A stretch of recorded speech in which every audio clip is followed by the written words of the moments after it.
You didn't know it headed into yesterday, but the Minnesota game was a throwback. It was Throwback Saturday for our Boilers. Let's talk about it. Today's quick cast is brought to you by Martin Vintage.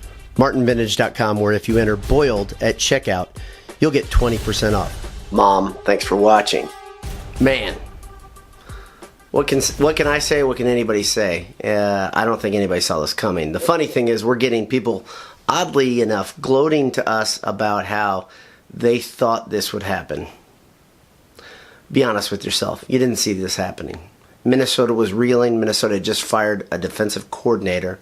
Minnesota was giving up about 45 points a game the last few games. And Purdue was coming in hot. The offense was not able to get out of the blocks all day, period. The offense looked bad. David Blau looked bad. The play calling was horrible. They didn't stretch the field. It was very vanilla. A lot of passes underneath. A lot of bubble screens. A lot of stuff that was just really uninspiring. Purdue played an uninspired brand of football. Jay put it best in his second paragraph, I think, of his postgame, where he just talked about just how badly Purdue played. They played a horrible brand of football. There's no other way to say it. To observe something that is a fact and to speak about it is not being a poor fan. To jump off altogether is being a poor fan. I don't hear many people doing that. We kind of, the funny thing is when you have a decent amount of Twitter followers, you hear from all sorts of perspectives. And one of the perspectives we heard from yesterday, or we heard from a couple people that were really down in a dark place, like saying, let him go to Louisville, or you guys all overestimated how good of a coach he is, meaning Coach Braum. That's dumb. That thought process makes no sense. One of the guys who did that was clearly older. He looked like he was in my dad's age group, probably 60 to 70 years old. And he wanted to burn the whole place to the ground because of this horrible game. There is no doubt the game was awful. We all thought Purdue would win. We all thought Purdue would win convincingly. I'd have to go back to the scores review to see how convincingly, but we all really were very confident that this was a game for Purdue to lose if they didn't come to play and just completely were uninspired. Turns out they didn't look like they even came off the plane, and they just gave the uniforms out to a bunch of random people. I can't remember a Purdue game where I thought they'd do well and they did that poorly. I can remember plenty of games during the Hazel era when I thought they'd do poorly and then they did poorly. But this game doesn't make much sense. I don't know what else to say other than Purdue was affected by the weather, but Minnesota wasn't. I mean, crap, that's exactly what happened versus the EMU game, right? This is the same story. Braum gets conservative, I guess, in poor weather, and the other team doesn't. Minnesota was stretching the field. Minnesota was taking shots all day long, and Purdue simply wasn't. The first long pass I saw in the game was in deep into the third quarter, early in the fourth quarter. It was an incompletion. The second long pass that Purdue made was in the fourth quarter. What? Why would you do that, right? This team's success is predicated on big plays, and all of a sudden there are no big plays being called, not being made, being called. That's the thing. So you got to put. Let's look at where the responsibility falls. Why don't we?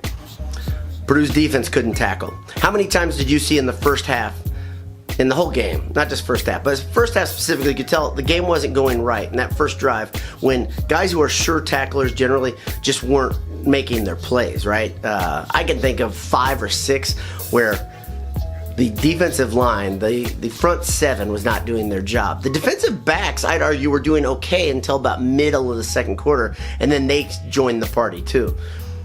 Blocking. The offensive line looked very, very bad. They were missing blocks, just flat out missing blocks. And I know they were down a man, but they weren't down 3 men. They looked like they were down 3 men. They did not look like the same offensive line that they have looked like this season. At different times, this Purdue offensive line has looked a bit like a bully. They've done a really good job. At other times, they've looked mediocre. This was neither of those. They looked very bad. David Blau, here's another guy who deserves blame, wasn't making passes. I thought for sure we'll see Sindelar or Sipe or Plummer earlier, much earlier than we did, but we didn't. I'm not indicting David Blau as a bad human being or a bad quarterback even. I'm saying he had a horrible day.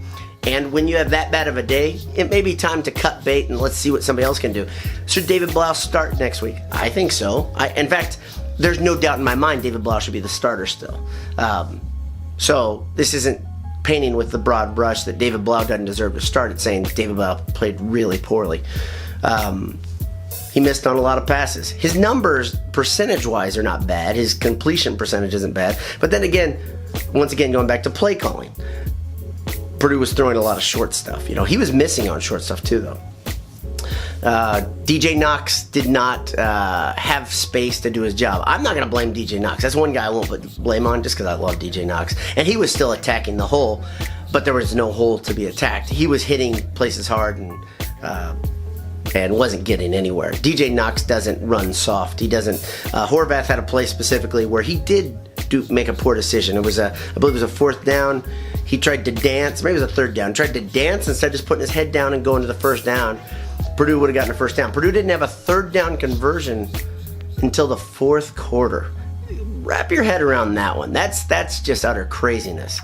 The play calling, once again, the game planning, I don't know what was going on. It was just not a good day. An all-around bad effort. Good news is get 2 more chances to get that 6th win. The bad news is, with the rhythm of this season, it seems like I've called this game since before the season that Purdue would beat Wisconsin. When I thought Wisconsin was good, I thought Purdue would beat Wisconsin. I still think Purdue will beat Wisconsin. People that want to say, act like they're really wise the day after a loss, do me a favor, document it, okay? I mean, and I'll give you credit. That's the thing. I'll give you credit. If you come to me and say, here's what I think is going to happen, I'll say, good job. I didn't see that coming. I didn't see what came was Minnesota. And also, I am not a soothsayer. I do not see the future. I do it based on what I see, and then I put together a guess. So we do at Boiled Sports. So people on Twitter calling us out for not being wise enough to see this one coming. Once again, I started that with that. I will end it with this. That's foolishness.